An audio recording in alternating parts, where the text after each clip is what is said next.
안녕하세요. 수험생 여러분. 짱박사 경제학의 짱박사입니다. 자, 오늘 저랑 같이요. 경제학에서 진짜 중요한 주제죠. 바로 이 경기 변동과 재정의 경제 안정화 기능에 대해서 아주 쉽고 명확하게 한번 파헤쳐 보겠습니다. 이거 시험에 정말 자주 나오는 핵심 개념들이니까 정신 바짝 차리고 잘 따라와 주세요. 오늘 우리가 공부할 순서 바로 이겁니다. 먼저 정부의 보이지 않는 손, 즉 자동 안정화 장치가 뭔지 개념부터 잡고요. 이게 어떻게 작동하는지 원리를 볼 거예요. 그 다음엔 그래프로 재정 상태를 분석해보고 이게 또 중요하죠. 균형 재정의 위험한 함정까지 살펴본 다음에요. 시험에 나오는 것만 빡 짚어서 마무리하겠습니다. 자, 그럼 바로 시작해볼까요? 자, 첫 번째 주제입니다. 정부의 보이지 않는 손. 아니, 애덤 스미스도 아니고 웬 보이지 않는 손이냐고요? 하하, 정부의 재정 시스템 안에도요, 마치 보이지 않는 손처럼 경제를 스스로 안정시키는 아주 신기한 장치가 숨어 있거든요. 그게 바로 재정의 자동 안정화 기능이라는 겁니다. 자, 이 슬라이드에 나오는 정의는요, 그냥 외우셔야 합니다. 별표 5개짜리. 자동 안정화 장치. 영어로는 Automatic Stabilizers라고도 하는데, 여기서 제일 중요한 키워드가 뭘까요? 바로 정부가 의도적인 정책 변경 없이도 이 부분입니다. 정부가 자, 오늘부터 긴축 재정입니다. 이렇게 특별히 뭘 하지 않아도 이미 딱 만들어져 있는 법과 제도에 따라서 알아서 자동으로 경기가 조절된다는 거죠. 이걸 아주 쉽게 비유하면 뭐가 있을까요? 네, 바로 경제의 크루즈 컨트롤 기능이라고 생각하시면 딱 맞아요. 우리가 고속도로에서 크루즈 컨트롤 켜놓으면 엑셀 안 밟아도 속도가 유지되잖아요. 그것처럼 이 자동 안정화 장치는 경제가 너무 과열되거나 또 너무 침체되지 않도록 자동으로 속도를 조절해주는 그런 역할을 하는 거예요. 진짜 기특한 녀석이죠. 그럼 이 똑똑한 크루즈 컨트롤 역할을 하는 장치에는 구체적으로 뭐가 있을까요? 시험에서 단골 손님으로 나오는 대표적인 예시 3가지입니다. 첫째, 소득세, 둘째, 실업보험, 그리고 셋째, 각종 사회보장 이전 지출. 특히 우리나라처럼 소득이 높을수록 세율도 같이 높아지는 누진세 구조의 소득세가 아주 강력한 자동 안정화 장치 역할을 합니다. 이 3가지 반드시 머릿속에 넣어두세요. 자, 이제 개념은 잡았으니까 이 장치들이 도대체 어떻게 움직여서 경기를 안정시키는지 그 메커니즘을 한번 자세히 들여다볼게요. 원리를 제대로 이해하면 암기는 저절로 따라오는 거 아니겠어요? 여기 아주 중요한 질문이 하나 있습니다. 만약에 경제가 너무 잘 나가서 막 과열될 것 같아요. 그럼 정부가 가만히 있어도 어떻게 자동으로 이게 진정이 될 수 있을까요? 바로 이 간단한 흐름이 그 해답을 다 담고 있습니다. 자, 화면 보면서 저랑 같이 하나씩 따라와 보세요. 경기가 과열되면 사람들 소득, Y가 늘어나죠. 그쵸? 그럼 누진세 때문에 세금, T가 자동으로 쑥 올라갑니다. 여기 T 옆에 위쪽 화살표 보이시죠? 자, 세금을 더 냈어요. 그럼 내 주머니에 남는 돈, 즉 우리가 쓸 수 있는 돈인 가처분 소득 Y-T는 어떻게 될까요? 줄어들죠. 아래쪽 화살표. 쓸 돈이 줄어드니까 당연히 소비 시도 줄어들고 이게 결국 경제 전체의 총수요 AD를 감소시켜서 과열된 경기를 식혀주는 겁니다. 어때요? 정말 똑똑한 시스템이죠? 이 슬라이드는요, 경기 과열과 경기 침체, 이 양쪽 상황에서 자동 안정화 장치가 어떻게 작동하는지 아주 명확하게 비교해서 보여주고 있어요. 방금 본 것처럼 경기가 너무 뜨거울 땐 소득이 늘면서 세금이 늘어나서 총수요를 억제하고요. 그럼 반대로 경기가 안 좋을 땐 어떨까요? 소득이 줄고 실업자가 늘어나면 정부에서 실업보험이나 여러 가지 지원금이 자동으로 지급됩니다.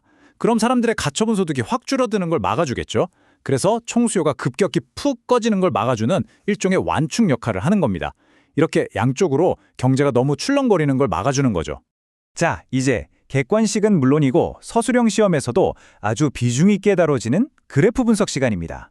지금까지 말로 설명했던 정부 재정과 국민 소득의 관계를 그래프로 그려보면 와, 이게 훨씬 더 머리에 쏙쏙 들어올 거예요. 저랑 같이 차근차근 그려보죠. 모든 그래프의 시작은 뭐다? 축 설정이죠. 세로축에는 정부 지출 G와 조세 수입 T를 놓고요. 가로축에는 국민소득 Y를 놓겠습니다. 세로축은 정부의 살림살이, 가로축은 나라의 경제 상황. 이렇게 생각하면 쉬워요. 제일 먼저 정부 지출 G선부터 그려볼게요. 정부 지출은 보통 국회에서 예산을 딱 정해서 쓰잖아요. 그래서 국민소득이 변한다고 바로바로 바뀌는 게 아닙니다. 그러니까 소득 수준이랑은 상관없이 일정하다고 보고 이렇게 수평선으로 쫙 그어주는 겁니다. 다음은 조세 수입, T선입니다. 자, 세금은 국민 소득이 늘어나면 어떻게 될까요? 당연히 더 많이 거치겠죠? 그래서 T선은 이렇게 원점에서 출발해서 오른쪽 위로 올라가는 우상향하는 직선 모양이 됩니다. 소득이 늘수록 세금 수입도 늘어나는 관계를 보여주는 거죠? 간단하죠? 자, 이제 지선과 T선을 한 그래프에 합쳐보겠습니다. 이 그림 하나가 모든 걸 말해줍니다. 보세요. 두 선이 만나는 이 지점 Y0는요. 세금으로 거둔 돈 T와 정부가 쓴 돈 G가 정확히 똑같은 상태, 바로 균형재정입니다. 그런데 만약에 경기가 너무 좋아서 국민소득이 Y 원수점까지 올라갔어요. 그럼 어때요? T선이 G선보다 저 위에 있죠?